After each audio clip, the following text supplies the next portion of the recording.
মাদকমুক্ত সমাজ গড়ার লক্ষ্যে খোয়াই জেলায় ফের বড়সড় সাফল্য পেল পুলিশ প্রশাসন।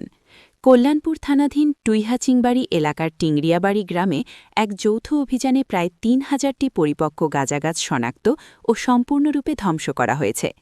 এই গুরুত্বপূর্ণ অভিযানটি পরিচালনা করে একটি যৌথ টিম, যেখানে উপস্থিত ছিলেন তেলিয়ামুড়া মহকুমা পুলিশ আধিকারিক এসডিপিও, কল্যাণপুর থানার ওসি আশিস সরকার, বাইজালবাড়ি থানার OC SI Anjan Debbarma, CRPF ও TSR quick reaction team QRT এর সদস্যরা। সূত্রের খবর, দীর্ঘদিন ধরে ওই এলাকায় গোপনে গাঁজা চাষ চলছিল। গোপন তথ্যের ভিত্তিতে অভিযান চালিয়ে পুলিশ প্রশাসন সফলভাবে পুরো গাছগুলি উপড়ে ফেলে ধ্বংস করে দেয়।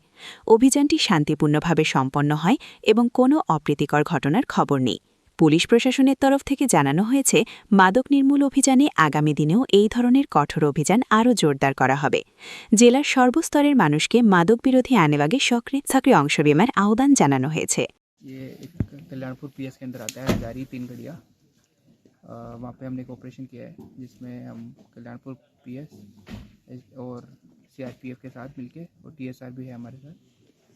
और पहले से एक इन्फॉर्मेशन था, उसके बेसिस पे कल्टीवेशन हो रहा था एक थोड़ा फॉरेस्ट एरिया में। तो एक रात को अराउंड 1-2 बजे के अराउंड ऑपरेशन करके पूरा डिस्ट्रक्शन किया है। अराउंड 3000 प्लांट्स है और सब एजेंसी ने हमें बहुत अच्छे से सपोर्ट किया है, और हमने ये बहुत एक सीक्रेट तरीके से एक प्रॉपर ये ऑपरेशन करके हमने एक सफलता पाई है।